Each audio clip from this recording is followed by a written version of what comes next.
Hello,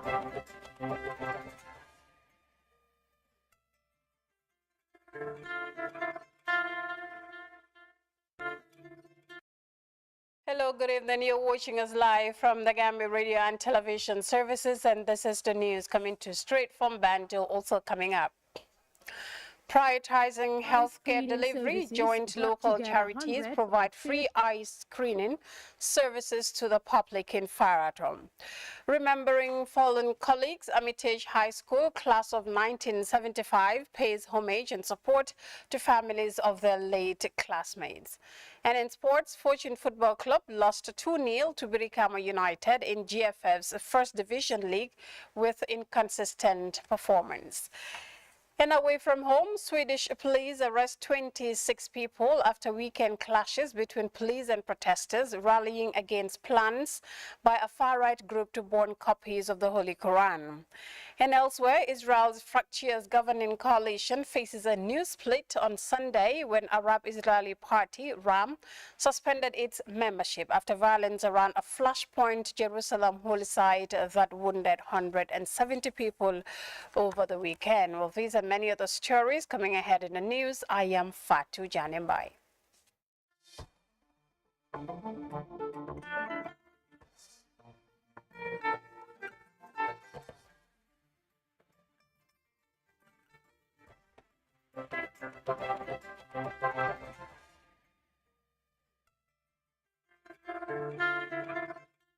Well, many thanks for joining GRTS News, and we begin this bulletin with healthcare delivery services, where a local charity called Goimam Eye Care Association, in partnership with Ahlul Bayt Center, recently held a day's free eye screening services to the public. The event, which attracted dozens of patients in the West Coast region of Farato, was attended by the Minister of Information, Communication and Infrastructure, Ibrahim Silla. Khadija Tujuwara tells us more. Eye screening services brought together hundreds of patients to benefit from the gesture.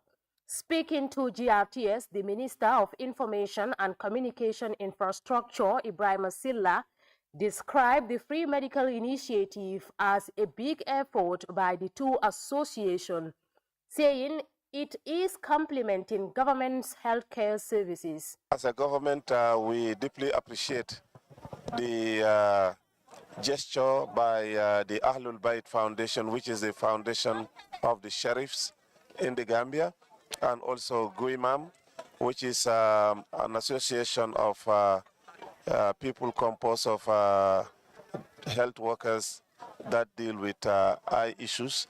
We are extremely very grateful that they are giving free screening to a large section of population in the country. Right now we have hundreds of people lined here. I've been invited to deliver a keynote speech here, and what I have seen, I can say that is deeply appreciated.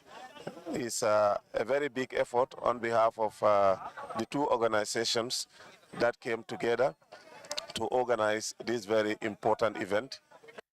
The Public Relations Officer Guimam Association, Sunkari Baji, said it is part of his association's mandate in rendering free services to the public.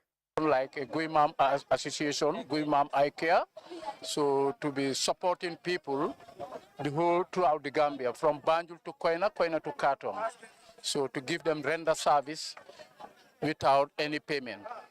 Mr. Baji, however, promised of his association's continuous support in promoting humanity, particularly the poor and underprivileged. Reporting for GRTS News, I am Khadija Tujuwara. An Armitage High School class of 1975 has paid homage and support to families of their late classmates. According to members, the annual visit and support to the families of their late fallen colleagues are extended during the holy month of Ramadan. Aminata Isanyang tells us more. Age 75 is a byword for 52 years of enduring legacy of love, care and selfless devotion of a group of young people from different corners of the Gambia who were together in 1970 at Armitage High School pursuing higher education.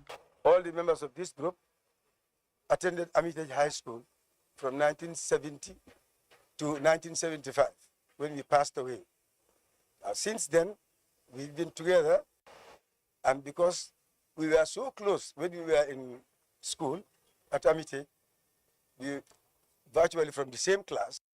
Upon completion of their education in 1975, this group's friendship continued to grow in strength and have now become one big family. Sunday, 17th April 2022, under the leadership of the life chairman Alhaji Suntubaji. Annually during the month of Ramadan, Armitage 75 calls on to the families of their departed friends, assuring them their support and continued prayers for their fallen schoolmates. A special day during Ramadan to go and visit the families of those of our brothers who have passed away. Unfortunately, these people were with us yesterday, and we want to remember them and pray for them. So for that reason, we go out to meet the families in their homes. We pray together with them for our loved ones. This is an event that is done annually, and we hope with Allah's help, we will continue to do that for each other. Mrs. Matinjai Senghor, wife of late Kaliba Senghor of blessed memory, expressed gratitude to the group. Just want to thank and appreciate Armitage Class of 75 for their outstanding support to the families of all their classmates. Since the demise of Mr. Senghor, they have been coming here every Ramadan to bring their gesture, just to support the family. So on that note, I just want to thank them and say, continue, because we will all, one day or the other, will all pass away. But the class of Armitage 75, the way they manage their affairs and the way they support each other is remarkable. Aminata is Sanyang Jati. And now, still on sharing and caring, Darus Salam Foundation has presented food items to Muslims within the West Coast region. The donation, which took place at the school premises of Sheikh Kebo Cham, who doubles as the president of the foundation, is aimed at reducing challenges faced by the less privileged during the holy month of Ramadan. Famara Baji tells us more. This donation is another move by the Darussalam Foundation to support Muslims in the time of need. Sheikh Musa Jallo, an Islamic scholar, said, sharing is a way of following the commands of Allah. Momo ka fengo feng bondi ikadi kamolu mako yala alonko ibe Allah tabaraka wa ta'ala la yamaru ibe wale balundika. Sheikh Kebo Cham, the president of the foundation, said, being beneficial to people is greatly loved by Allah. Kamol nafa wallahi fennem yalon ko ala laftal. The scholars encourage people to nurture a culture of sharing. Kafekodi molsi munafa minna amuka sone ya mobe mandirono. Sharing is not easy for everyone. When you share with someone, it makes their life easy. They can worship with peace of mind.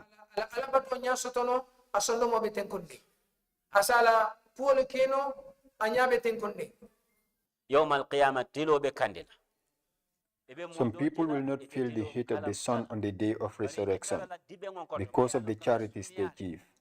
Let's endeavor to give charity, especially during this period.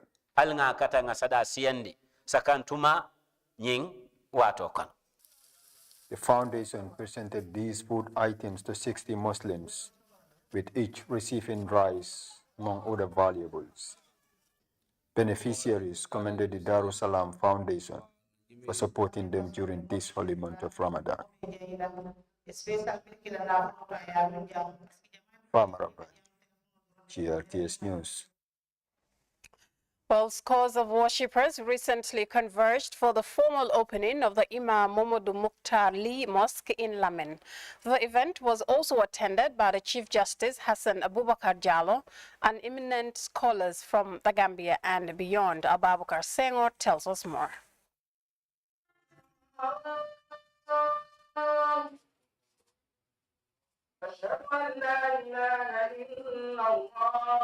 After 15 years of construction work, backed by the efforts and resources of donors, the Momodu Mokhtar Lee Mosque finally opened its doors to worshippers with a symbolic opening ceremony. The first Friday prayers at the mosque attracted worshippers from Lamin and beyond, among them eminent Islamic scholars and imams. The veteran imam also highlighted the role played by some eminent Gambians who helped finance the construction of the mosque. For the Imam of Lamin, Alhaji Suleiman Bojang, this new addition of a mosque is a welcome development for the community and Muslims in the area and beyond. The congregation led by the Imam later prayed Juma prayers at the mosque, marking the formal opening of the Imam Momodu Mokhtar Lee Mosque in Lamin. For GRTS News, this is Babakar Senghor. Well, over now to the Gambia's 6th legislature, which came into effect last week after the newly elected and nominated parliamentarians took the oath of allegiance, promising to be fair in the execution of their functions. The new National Assembly members also commended the electorate within their constituencies and assured them of working in the best interest of the nation. Our farmer Abaji caught up with some of them during the swearing and an inaugural ceremony, and this is an excerpt. Take a listen. I'm very touched and I'm very honored to receive this nomination from my friend, a best friend of me, a brother, a confidant, which is His Excellency, President Adam Barrow. I want to thank him for giving me the privilege to serve my country. I've been battling with the struggle of serving my country for the past 26 years. I am a female candidate, a female nominee, and I want to see the gender prevail. I will thank President Barrow for giving us our own ministry, which is Minister of Women's Affairs and Children. We would like to see that we have a fundamental rights in this country, whereby every woman will see herself in it. We don't want to bang on women just to be at the forefront of the politics. When the politicians would like to use us to get the popularity or to get to the office, at the end of the day, we have no voice. And I would like Gambian men also, the male candidates, let them give chance to women. Under the leadership of President Adam Barrow, we will deliver. Because he's a visionary leader and he has the stamina to develop this country. As long as he has a strong pillars, I think when we give him a chance, it will go. This coming 5 years, he have the full mandate again from the Gambian people. At least we have the majority in the parliament. We think we can deliver. Any other member in the parliament, we don't want to see partisan in this National Assembly. We want to see the genuineness of the National Assembly members. We want to see the genuineness of the Gambians to see that Gambia belongs to Gambians. The decision makers are the Gambians, and they put them there for them to serve them. We want to see that they deliver. They have to leave partisan outside the building. In the building, we have a Gambia. Indeed, a dream come true. To hold the executive arm of this government accountable, whatever they do, that's a dream come true for me. What I have to my support is to assure them, is to give them that assurance, is to reinforce that assurance that I will live up to expectation, inshallah. It's about creating jobs for the youth and empowering women through their gardening and farmers also. And then a lot of education, even at the schools, because you look at the education system at the moment, almost everything is fading out. So a lot of things, even security-wise. I have to thank those who elected me and even those who did not elect me, because it's all about having trust in me. So those who did not elect me don't mean that they hate me, because it's 7 of us. And then out of the 7, you have to choose one. So not choosing me does not mean they hate me. So I have to thank them. Also, those who elected me, they have confidence in me and they don't know me. So, and I think I'll make sure that I'll promise to commit myself to deliver to their expectations. Well, our farmer Abaji there, sounding the opinions of some of the National Assembly members there shortly after taking the oath of allegiance at the 6th legislature. Well, we now move to the Lower River region, where the Gambia Youth Chamber of Commerce, in partnership with the Roots Project, have concluded a 3-day training program for youth and women. The capacity building program, focused on business communication and digital marketing, was anchored on the theme strengthening resilience of businesses through digital marketing. Well, we hope to bring you that report in our tomorrow's newscast. Well, time now to take our first break. When we return, we'll take a look at some sports. To stay with us.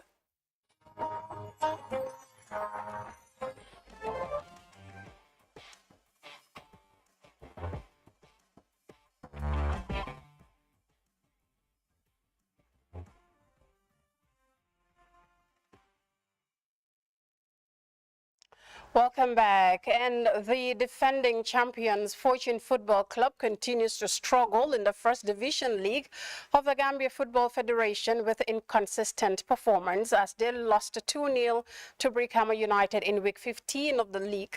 Well, Afama Rabaji witnessed the night kickoff at the Independence Stadium in Bakau, and he now brings us up to date.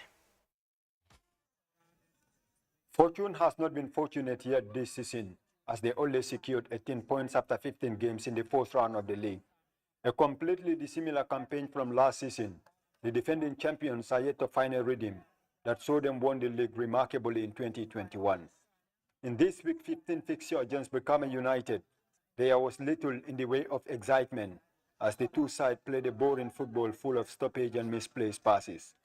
From the break, Fortune tried to inject life into the game when Ibrahim Sohna headed home from Ibusanyan's cross. But the goal was ruled offside. Fortune then led a temporal siege within the goal area of Brikama United, but all their threats were thwarted by Brikama United custodian. Having survived those scars, Brikama United hit on a counter-attack and Ibrahim Asori Bangura wins a penalty for them from this challenge.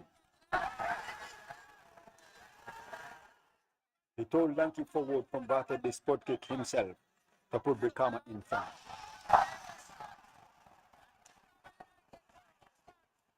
Fortune tried to stage a comeback, but they fall behind again as Habibu Mendy doubled the Brikama United lead with this free kick in stoppage time to earn Kudmod Laminyasi's side a 2-0 victory. In the first half, we read how Fortune are playing. I know they won't allow us to play. They put on high pressing, which is very difficult for our midfield to initiate attacks and then create spaces. So that's what we discussed in the second half. I told them you have to keep the ball and then you play 1-2, and then you try to move out. They are champions, even though they are having struggling in the league. But definitely they have a side, so we have to respect them with that. And then we know very well that we're going to play a tough game. But thank God that we collected the maximum point, and that's the idea anyway. From the final whistle, Fortune's coach Jane Juve walked straight to the tunnel and failed to attend the press conference. These are trying moments for the defending champions. Farmer Abaji.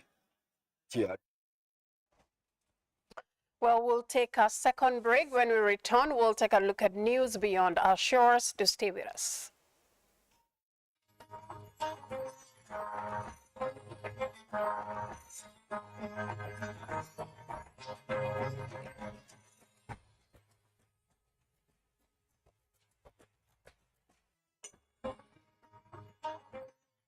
Welcome back. Now, a series of powerful Russian strikes in the western Ukrainian city of Lviv on Monday killed at least 7 people, including a child, and 11 people with injuries, according to the regional governor. The head of a medical emergency center, Victor Sabasta, told Interfax Ukraine news agency that another strike on a humanitarian aid distribution point killed 1 person and injured 6 more. France 24 has the details. The city is under constant bombardment, but has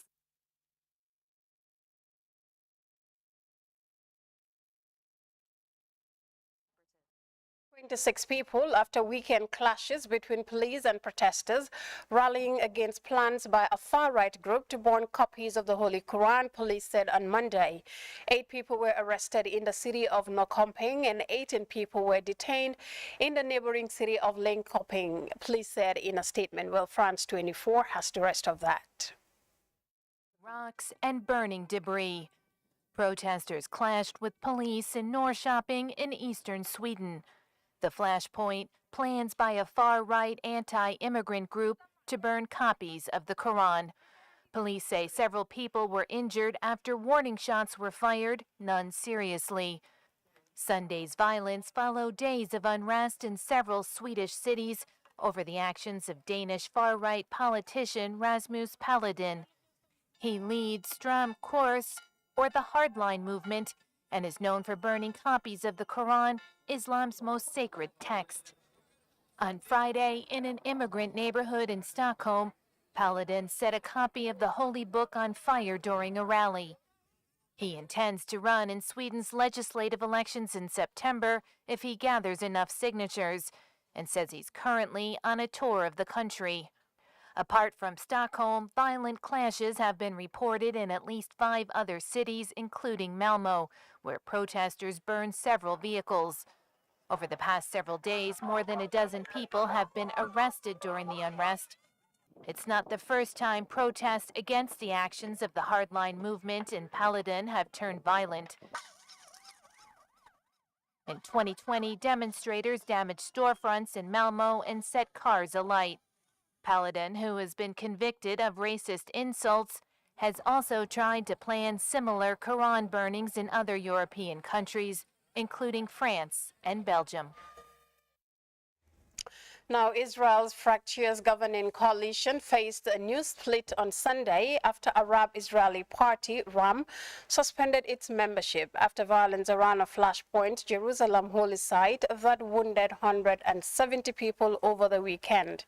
The government, an ideologically desperate mix of left-wing, hardline Jewish nationalist and religious parties, as well as RAM, had already lost its razor-thin majority this month when a religious Jewish member quit in a dispute over leavened bread distribution at hospitals. France 24 has more.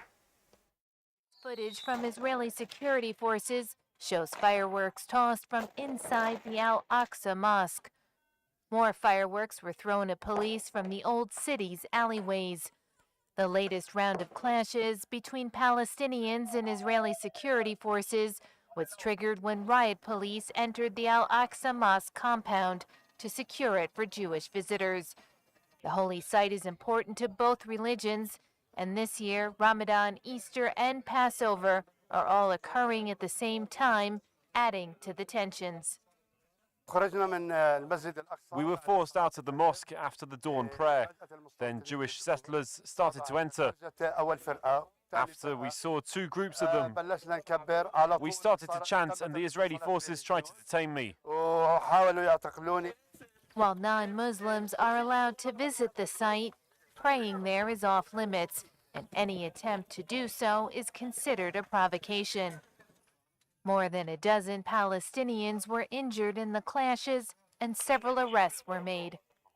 The unrest follows several scenes of violence at the same holy site on Friday, in which more than 100 people were hurt, and comes after weeks of mounting tensions. Since the end of March, there have been several deadly attacks in Israel carried out by Palestinians. In return, Israeli forces have mounted extensive raids in the West Bank, resulting in mass arrests and the deaths of several Palestinians. The recent surge in violence has left the country on edge as worries grow that this could escalate into a wider conflict. Well, allow me to take you back to one of our earlier mentioned preambles, where a series of powerful Russian strikes in the western Ukrainian city of Lviv on Monday killed at least 7 people, including a child, and 11 people with injuries, according to the regional governor. The head of a medical emergency center, Victor Sabasta, told the Interfax Ukraine news agency that another strike on a humanitarian aid distribution point killed 1 person and injured 6 more. France 24 has the rest. The city is under constant bombardment but hasn't yet fallen. Almost all of Mariupol is controlled by Russian troops and pro-Russian separatists. A battalion of Ukrainian soldiers is holding out in the industrial steel district, entrenched and surrounded by enemy forces who say they're preparing for the final battle. We are preparing for the ground offensive. First, we fire artillery before sending in the troops. The steelworks factory is a vast complex, a maze of buildings and underground passages. So far unable to access the site, Russian troops are just outside it. The Ukrainian soldiers who remain here were given an ultimatum to lay down their arms by midday on Sunday or be killed. But the government says they're determined to fight on. No, city still is not fallen. There is still our military forces, our soldiers, so they will fight till the end. If the southern city is captured, Russian forces there are expected to join an all-out offensive for control of the eastern industrial Donbass region. Russian forces are destroying Mariupol. They want to wipe it off the face of the earth, as well as other cities in the Donetsk and Luhansk regions. We are doing everything to ensure its defense. Capturing the strategic city would deprive Ukraine of a major port and provide Moscow with a much-needed symbolic victory, as well as giving it a swathe of territory linking Crimea, seized in 2014, with regions held by pro-Russian separatists further east. Now that brings us to the end of this edition of the news, but before we go, a quick reminder of our top stories once again. Prioritizing healthcare delivery, joint local charities have provided free eye screening services to the public in Farator in the Whiskers region. And remembering fallen colleagues, Armitage High School class of 1975 has paid homage and support to families of their late classmates. And in sports, Fortune Football Club has lost 2-0 to Birikama United in GFL's 4th Division League with inconsistent performance. And in the internationals, Swedish police have arrested 26 people after weekend clashes between police and protesters rallying against plans by a far-right group to burn copies of the Holy Quran. And elsewhere, Israel's fractious governing coalition has faced a new split on Sunday when Arab-Israeli party RAM suspended its membership after violence around a flashpoint in Jerusalem's holy site that wounded 170 people over the weekend. Well, that's it from me, Fatu Janibai, and from the entire news team. Many thanks for watching, and Ramadan Kareem.